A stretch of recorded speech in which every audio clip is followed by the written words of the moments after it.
નમસ્કાર વિદ્યાર્થી મિત્રો, સ્વાગત છે તમારું YouTube channel live for education પર। વિદ્યાર્થી મિત્રો, આજે આપણે વાત કરીશું ગુજરાત માધ્યમિક અને ઉચ્ચતર માધ્યમિક શિક્ષણ બોર્ડ ગાંધીનગર દ્વારા હાલમાં જ તમારી અધ્યયન નિષ્પત્તિ દ્વારા ધોરણ 12ના સામાન્ય પ્રવાહ વિષય છે અર્થશાસ્ત્ર, અધ્યયન નિષ્પત્તિ આધારિત પ્રશ્ન બેંક મૂલ્યાંકન છે ગુજરાત માધ્યમિક અને ઉચ્ચતર માધ્યમિક શિક્ષણ બોર્ડ ગાંધીનગર દ્વારા જે પેપર તમારું એકમ કસોટી છે એમના વિશે વાત કરીશું। ઓકે, તો અહીંયા પ્રકરણ નંબર 3 છે નાણું અને ફુગાવો, પ્રકરણ નંબર 4 બેન્કિંગ અને નાણાકીય પદ્ધતિ। તો ટોટલ 2 ચેપ્ટર્સ તમને અહીંયા કવર કરેલા છે। પ્રશ્નપત્રનું માળખું આપેલું છે, વિભાગ A થી આપણે સ્ટાર્ટ કરીશું। ઓકે, તો અહીં યોગ્ય વિકલ્પ ABCD પસંદ કરી તમારે સાચો જવાબ લખવાનો રહેશે। એવી રીતે વિભાગ B, C, D અને E।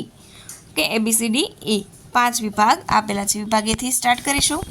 ચલો, ઘઉં આપીને કાપડ મેળવવાની આર્થિક વ્યવસ્થા કયા નામે ઓળખાતી હતી? તો પહેલામાં આવશે સાટા પદ્ધતિ, સાટા પ્રથા। નીચેનામાંથી નાણાંના કયા વિકલ્પમાં વિનિમય મૂલ્યનો સૌથી સારી રીતે સંગ્રહ થઈ શકે છે? તો નીચેનાથી નાણાંના કયા વિકલ્પમાં સારી રીતે આપણે તો અહીં શું આવશે? સિક્કાઓ આવશે। ઓકે, જેમાં સારી રીતે આપણે એને સંગ્રહ કરી શકીએ છીએ। નીચેનામાંથી નાણું સૌથી અગત્યનું કાર્ય છે? નાણાંનું અગત્યનું કાર્ય તો કે સંપત્તિના સંગ્રાહકનું કાર્ય, ભવિષ્યના ભાવો નક્કી કરવાનું મૂડીરોકાણનું કાર્ય કે મિનિમમના માધ્યમ તરીકેનું, તો કે ડી। ઓકે, આગળ 4 નંબર,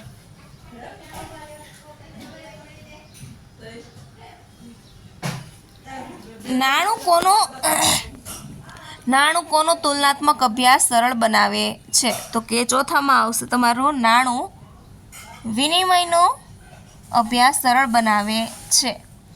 ફુગાવામાં અર્થતંત્રના કયા ક્ષેત્રમાં ભાગ વધે છે? ફુગાવામાં અર્થતંત્રમાં કયા ક્ષેત્રે ભાગ વધે છે? તો કે અહીંયા આવશે બધા જ ક્ષેત્રોમાં ભાવ વધે છે। સતત અને સર્વગ્રાહી ભાવ વધારાની સ્થિતિમાં નાણાંનું મૂલ્ય પર શી અસર પડે છે? તો શું છઠ્ઠામાં આવશે? છઠ્ઠામાં ઘટે છે। ફુગાવાની સાચી સ્થિતિ અર્થતંત્રમાં સાધનોનું પૂર્ણ રોજગારી બાદ ભાવ વધે ત્યારે સર્જાય છે। આનું કયા અર્થશાસ્ત્રી માને છે? તો કે કેન્સ। સરકારે કાયદા દ્વારા વધતા ભાવોને અટકાવ્યા હોય તો તેને ભાવ વધારો કયા પ્રકારનો ભાવ કહેવામાં આવે છે? તો અહીંયા આવશે દાબેલો ફુગાવો। માંગમાં વૃદ્ધિ થવાને કારણે થતા ભાવ વધારાને કેવો ફુગાવો કહે છે? તો કે અહીંયા આવશે 9 નંબર માંગ પ્રેરિત। ફુગાવાના મુખ્ય કેટલા કારણ છે? તો કે ફુગાવાના 3 કારણ છે। ઓકે, આમાં 3, આમાં આવશે 9 નંબર પર માંગ આધારિત, દાબેલો આધારિત। ફુગાવો એ કેવી ઘટના છે? તો 11 નંબરમાં આવશે નાણાકીય ઘટના છે।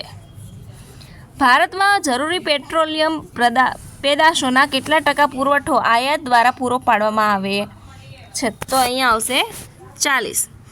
સંસ્કૃત ભાષા પ્રમાણે બેંક શબ્દના મૂડીરોકાણનો અર્થ શું થાય છે? તો કે મૂડીનો જથ્થો, સી। ઓકે, બેંક શબ્દને નીચેનામાંથી કોના સાથે સંબંધ છે? તો 14 નંબર ઉપર આવશે। ઓકે, બંને શબ્દોને નીચેનામાંથી કોની સાથે સંબંધ છે? તો આમાં શું આવશે? નાણાંની લેવડ દેવડ। વિશ્વમાં સૌથી પ્રથમ બેંક તો કે 1401માં।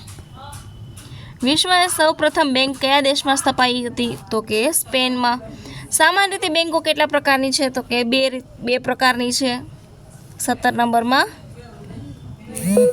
હવે આગળ જોઈએ, કયા પ્રકારની થાપણો પર બેંક સૌથી વધુ વ્યાજ ચૂકવે છે? તો સૌથી વધારે વ્યાજ હોય તો એ બચત થાપણો ઉપર હોય છે, લાંબા મુદતની થાપણો ઉપર ડી। શાક સર્જનનું કાર્ય કોણ કરે છે? તો 19 નંબરમાં આવશે શાક સર્જનનું કાર્ય કરે છે રાજ્ય સરકાર. ધારો કે પ્રાથમિક થાપણ 5,000 અને રોકડ અનામતનું પ્રમાણ 10% હોય તો તે અંતે કેટલું નાણાંનું સર્જન કરશે? તો 20 નંબરમાં શું આવશે?